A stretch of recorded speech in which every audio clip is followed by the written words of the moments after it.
Hello मेरे प्यारे बच्चों, कैसे हो आप लोग। आशा करता हूं कि मां शारदे की कृपा से आप सभी स्वस्थ और मस्त होंगे। चलिए मेरे प्यारे बच्चों, आज का क्लास आप लोगों के लिए अत्यंत ही महत्वपूर्ण है, क्योंकि आज का टॉपिक ही कुछ ऐसा है मेरे प्यारे बच्चों। आज की क्लास में हम ब्लड के बारे में स्टडी करने वाले हैं।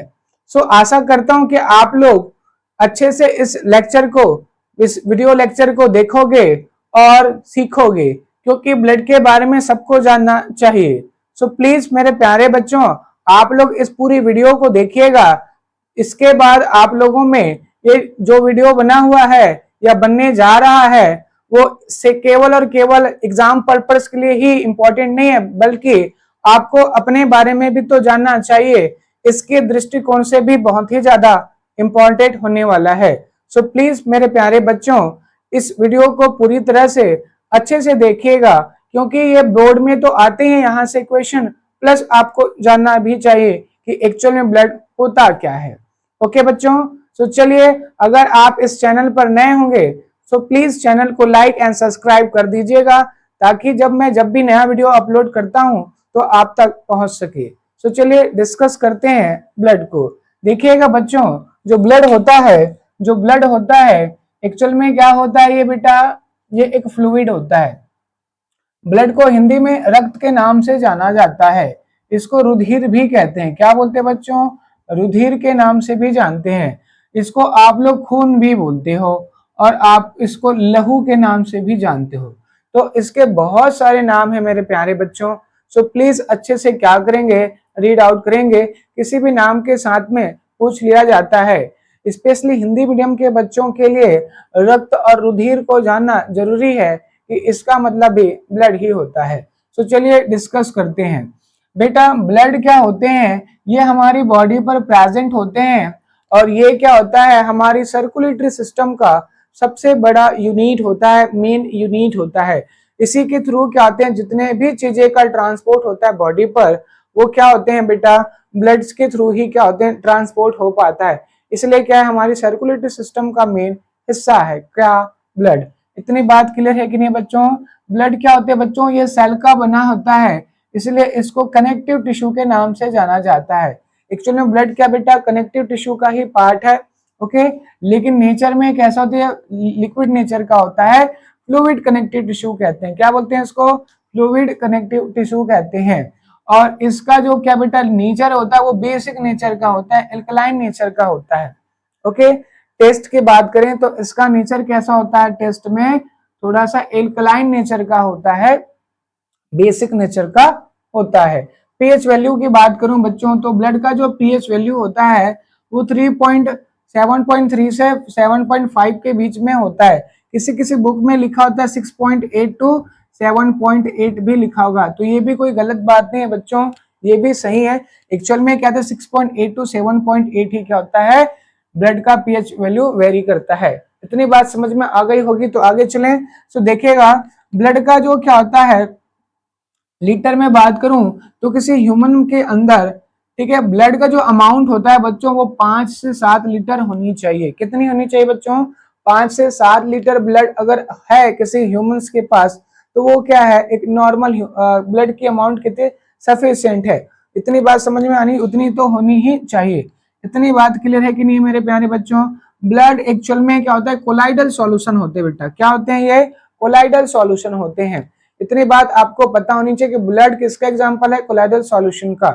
ओके बच्चों, तो चलिए आगे बात करते हैं। अगर मैं ब्लड की कंपोजिशन की बात करूं तो ब्लड 2 कंपोनेंट से बना होता है, plasma plus blood corpuscles, it means particle. Okay, जो ब्लड्स होते हैं वो प्लाज्मा और ब्लड कार्पसल्स की कॉम्बिनेशन से बना होता है। और एक्चुअल में क्या होता है, जो प्लाज्मा होता है वो सॉल्वेंट होते हैं, और ब्लड कार्पसल्स क्या होते हैं, सॉल्यूट होता है, और दोनों की मिक्सिंग से क्या बनता है, कोलाइडल सॉल्यूशन बनता है।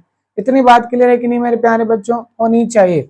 और इसी के ये क्या है बेटा, ब्लड जो होते हैं वो सर्कुलेटरी सिस्टम का मेन क्या होता है, यूनिट होता है।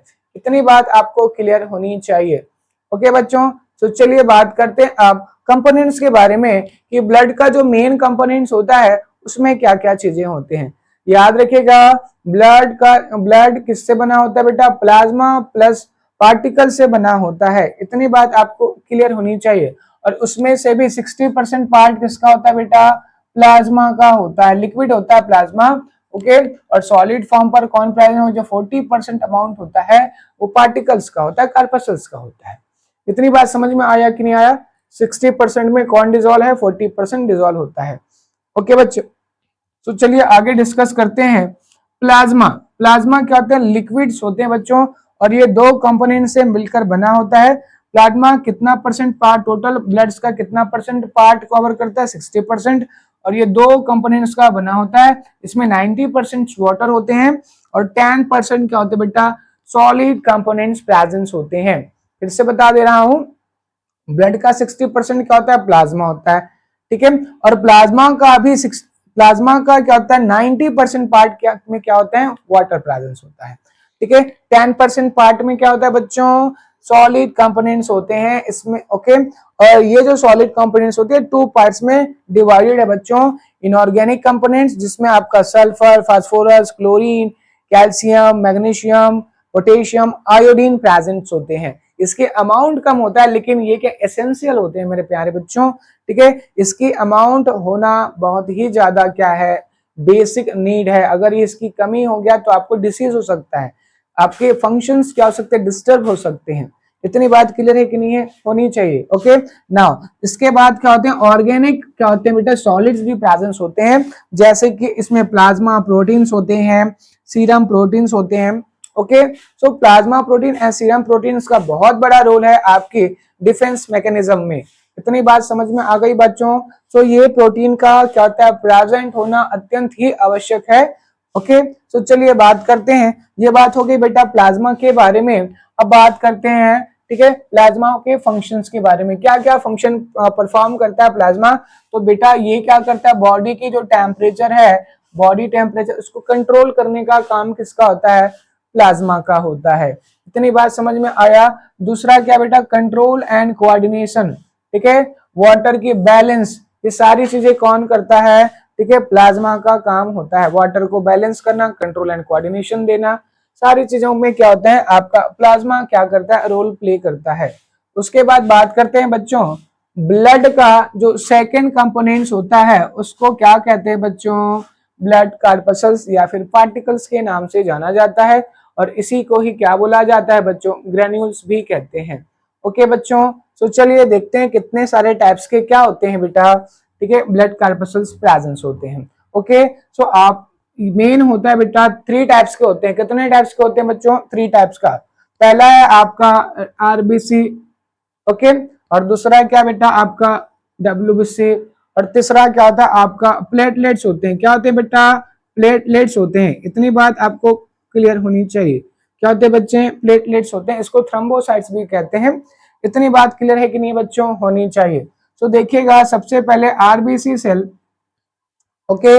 आरबीसी सेल का पूरा नाम है बेटा रेड ब्लड कार्पसल्स, या इसको रेड ब्लड सेल्स के नाम से भी जाना जाता है। ओके, फिर से बता दे रहे हैं, यहां से क्वेश्चन आते हैं बच्चों, इसलिए इसको आप लोग अंडरलाइन कीजिए, कॉपी में नोट कीजिए, लेकिन कुछ भी कीजिए, लेकिन आपको याद होनी चाहिए। ओके, सो आरबीसी सेल का पूरा नाम क्या है? रेड ब्लड सेल, ओके, या रेड ब्लड कार्पसल्स, दोनों बोल सकते हो। ओके, इसको टेक्निकली क्या बोला जाता है? इरिथ्रोसाइट। यहां से 10th में एग्जाम में क्वेश्चंस आया हुआ है। ओके, ब्लड का टेक्निकल नेम क्या है बेटा? इरिथ्रोसाइट। इतनी बात क्लियर है कि नहीं है? होनी चाहिए। ओके बच्चों, ब्लड का जो जीवन काल होता है, लाइफ स्पैन होता है, वो कितना होता है? 120 दिनों तक होता है। 120 दिन के बाद इसकी डेथ हो जाता है। इतनी बात क्लियर है कि नहीं है? ओके, इसका जो शेप होता है बच्चों, है कि नहीं, वो एक क्या है? इस टाइप का होता है। ओके, क्लियर है कि नहीं है? अंडाकार होता है। ओके, ठीक है, और बीच में क्या होता है? चपटा होता है। अंडा अंडा अंडे को चपटा होता है ना, इस टाइप का, इतनी गोली जैसा देखेंगे, गोली टाइप का होता है। इतनी बात समझ में आया कि नहीं आया? आ गई ना बात समझ में? अब उसके बाद में देखेंगे, इसमें न्यूक्लियस एब्सेंस होते हैं बच्चों। आरबीसी सेल्स में क्या होते हैं? न्यूक्लियस एब्सेंस होते हैं। रेड कलर का होता है। कौन से कलर का होता है? रेड कलर का होता है, और मिलियंस के फॉर्म पर प्रेजेंस होते हैं। ओके बच्चों, इतनी बात क्लियर है कि नहीं है? होनी चाहिए भाई। ओके, दूसरा होता है बच्चों आरबीसी सेल का फंक्शन क्या होता है, ये भी आपको याद होनी चाहिए बच्चों। तो आरबीसी सेल जो होते हैं ये बहुत बड़ा रोल करते हैं ऑक्सीजन प्लस CO2 दोनों की ट्रांसपोर्टेशन में। इतनी बात क्लियर है कि नहीं है? तो ऑक्सीजन प्लस CO2 दोनों की क्या होते हैं ट्रांसपोर्टेशन में आरबीसी सेल्स का बहुत बड़ा रोल होता है। इतनी बात क्लियर है कि नहीं है? होनी चाहिए। नाउ सेकंड है बेटा WBCS। क्या है WBCS? व्हाइट ब्लड सेल्स या व्हाइट ब्लड कॉर्पस्कल्स। इतनी बात क्लियर है कि नहीं है? इसका टेक्निकल नेम है बच्चों ल्यूकोसाइट्स। क्या नाम है? ल्यूकोसाइट्स। ओके, इसका जो लाइफ स्पॉन होता है बेटा 11 से 12 दिनों 11 to 12 डेज का क्या होता है इसका लाइफ साइकिल होता है। ओके, इसके बाद इसकी डेथ हो जाता है। इसके नंबर क्या होते हैं ब्लड सेल आरबीसी सेल्स के कंपेयर में क्या होते हैं कम होता है। ठीक है, 6000 to 9000 इसके क्या होते हैं नंबर्स प्रेजेंस होते हैं डब्ल्यूबीसी सेल्स। ओके, लेकिन इसका जो रोल होता है वो बहुत ही बड़ा होता है। ये क्या करते हैं बॉडी को डिफेंस का रोल प्ले करता है, बॉडी को प्रोटेक्ट करते हैं अगेंस्ट पैथोजन। ओके बेटा, जो भी फॉरेन पार्टिकल्स आ रहा है उसके अगेंस्ट हमारी बॉडी को डिफेंस शो करवाता है। ओके, हमारी बॉडी के सुरक्षा के लिए क्या आते हैं रिस्पॉन्सिबल होते हैं डब्ल्यूबीसी सेल। इतनी बात क्लियर है मेरे प्यारे बच्चों? तो चलिए मेरे प्यारे बच्चों, इसके बाद हम लोग फिर से एक बार आरबीसी सेल और डब्ल्यूबीसी सेल में डिफरेंस देख लेते हैं, फिर उसके बाद बात करेंगे डब्ल्यूबीसी के बारे में। सो प्लीज आप इस वीडियो को देखते रहिए जब तक ये वीडियो खत्म नहीं होता है, क्योंकि पूरी लेक्चर देखोगे तो समझ में अच्छे से आएगा। ओके, तो चलिए आगे डिस्कस करते हैं।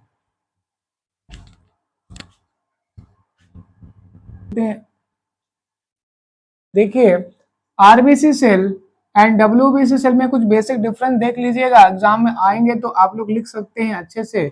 सो बच्चों देखिएगा, नाम में ही डिफरेंस है। आरबीसी का पूरा नाम क्या बेटा? Red blood cells. डब्ल्यूबीसी का पूरा नाम क्या है? व्हाइट ब्लड सेल या कॉर्पस्कल्स। इतनी बात क्लियर है? आरबीसी सेल्स के पास में न्यूक्लियस एब्सेंट होते हैं, डब्ल्यूबीसी के साथ में सेल में क्या होते हैं न्यूक्लियस प्रेजेंट होते हैं। अगर मैं बात करूं कलर की तो आरबीसी सेल के पास हीमोग्लोबिन होते हैं, इसलिए इसका कलर क्या होगी? Red colour. डब्ल्यूबीसी के पास में नहीं होता, इसलिए इसका कलर लेस होता है या बोल सकते हैं व्हाइट कलर का होता है। इतनी बात क्लियर है कि नहीं है बच्चों? होनी चाहिए। देखिएगा, आरबीसी सेल्स का क्या होता है जो लाइफ होता है वो 120 डेज का होता है। ओके, और डब्ल्यूबीसी का तो बहुत ही कम होता है, 11 से 12 दिन के बाद इसकी डेथ हो जाएगा। इतनी बात क्लियर है कि नहीं? लार्ज नंबर पर कौन प्रेजेंट होगी बच्चों? RBC cell. और व्हाइट ब्लड सेल्स क्या होते हैं? लेस नंबर पर 6 से 9,000 के बीच में क्या होते हैं? प्रेजेंट होते हैं। तो ये बेसिक कुछ डिफरेंस है, आपको आनी चाहिए ना। इसके बाद बात करते हैं बच्चों व्हाइट ब्लड सेल्स के, उसके कंपोनेंट्स क्या क्या होते हैं। तो याद रखना, इसका काम बॉडी को डिफेंस करना होता है, तो बहुत सारे इसके पार्ट्स होते हैं, वन बाय वन डिस्कस करते हैं। चलिए स्टार्ट करते हैं बच्चों। देखिएगा, व्हाइट ब्लड सेल्स के मेन 2 कंपोनेंट्स होते हैं। कौन कौन से होते हैं बच्चों? पहला होता है ग्रेन्युलोसाइट्स और दूसरा होता है ए ग्रेन्युलोसाइट्स। इतनी बात क्लियर है कि नहीं? तो व्हाइट ब्लड सेल्स के मेन कितने कंपोनेंट्स होते हैं बच्चों? ओनली 2। कौन कौन से? ग्रेन्युलोसाइट और दूसरा होता है ए ग्रेन्युलोसाइट डब्ल्यूबीसी सेल। इतनी बात क्लियर है कि नहीं बच्चों? होनी चाहिए। ओके, सो ग्रेन्युलोसाइट्स में भी क्या होते हैं बेटा? ग्रेन्यूल्स प्रेजेंस होते हैं, और ए ग्रेन्युलोसाइट्स में क्या होता है? ग्रेन्यूल्स प्रेजेंस नहीं होते। इतनी बात क्लियर है कि नहीं बच्चों? होनी चाहिए। सो ग्रेन्युलोसाइट्स में भी 3 टाइप्स के होते हैं बच्चों। कौन कौन सा? बेसोफिल्स, इओसिनोफिल्स या इसी को एसिडोफिल्स भी कहते हैं, और उसके बाद है बच्चों न्यूट्रोफिल्स। ये तीनों के तीनों सेल्स का काम क्या है? ठीक है, बॉडी को डिफेंस करना, इम्यूनिटी प्रोवाइड करना। इतनी बात क्लियर है कि नहीं है बच्चों? होनी चाहिए। अब उसके बाद में और दूसरा देखते हैं बेटा ए ग्रेन्युलोसाइट्स। तो ऐसे सेल जिसमें ग्रेन्यूल्स नहीं प्रेजेंट होते हैं उसको कहते हैं ए ग्रेन्युलोसाइट्स कहते हैं। ये भी 2 टाइप का होता है, मोनोसाइट और क्या होता है बेटा? लिम्फोसाइट। क्या होता है? लिम्फोसाइट। इसका काम भी क्या है? इम्यूनिटी प्रोवाइड करना और बॉडी को डिफेंस करना होता है। इतनी बात क्लियर है कि नहीं है? अब देखिएगा, लिम्फोसाइट के भी क्या थे? लिम्फोसाइटिक सेल के भी क्या थे? 2 टाइप होते हैं, इसको अच्छे से याद रखना। लिम्फोसाइटिक सेल किसका टाइप है? ए ग्रेन्युलोसाइट का। ए ग्रेन्युलोसाइट किसका है? व्हाइट ब्लड सेल का। व्हाइट ब्लड सेल किसका पार्ट है? ब्लड का। इतनी बात क्लियर है कि नहीं बच्चों? होनी चाहिए। तो देखिएगा, लिम्फोसाइटिक जो सेल्स होते हैं ये भी 2 टाइप का होता है बच्चों। कौन कौन सा, बी सेल और टी सेल। इतनी बात, B lymphocyte cell, B lymphocytic cell और T lymphocytic cell. B lymphocytic cell का काम क्या होता है, इसका काम होता है बच्चों एंटीबॉडी जनरेट करना। एंटीबॉडी बनाने का काम किसका है, याद रखना, एंटीबॉडी बनाता कौन है, B cell. B lymphocyte cell क्या करता है, एंटीबॉडी बनाता है। एंटीबॉडी क्या होता है बेटा, प्रोटीन्स होता है, ग्लोब्यूलिन प्रोटीन्स होते हैं बच्चों, अच्छे से याद रखना। कौन बनाता है हमारी बॉडी में, एंटीबॉडी बनाने का काम किसका है, बी लिम्फोसाइटिक सेल का होता है। इतनी बात क्लियर है कि नहीं है। और देखिएगा दूसरा होता है बेटा टी लिम्फोसाइट।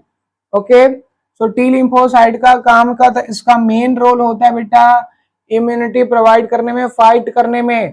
अगर पैथोजन के साथ में कोई आता है तो टी लिम्फोसाइट उसके साथ में जाकर फाइट करेगा। इतनी बात क्लियर है कि नहीं है। तो दोनों ही सेल्स क्या होते हैं, immune system plus defence mechanism का मेन क्या होता है बेटा, सोल्जर्स होता है। इसलिए इसको अच्छे से याद रखना, B cell and T cell किसका पार्ट है, लिम्फोसाइटिक सेल का। और बी सेल स्पेशली क्या होता है बेटा, एंटीबॉडी बनाने में रिस्पॉन्सिबल होता है। इतनी बात क्लियर है कि नहीं है, होनी चाहिए। तो चलिए आगे डिस्कस कर ले बेटा। ठीक है, ब्लड का जो थर्ड पार्ट होता है उसका नाम है प्लेटलेट्स या थ्रोम्बोसाइट्स। ओके, इसको क्लॉटिंग फैक्टर के नाम से जाना जाता है। अगर ब्लड को क्या करना है, क्लॉटिंग करवाना है, तो उसके लिए आपको प्लेटलेट्स की क्या है, नीड है।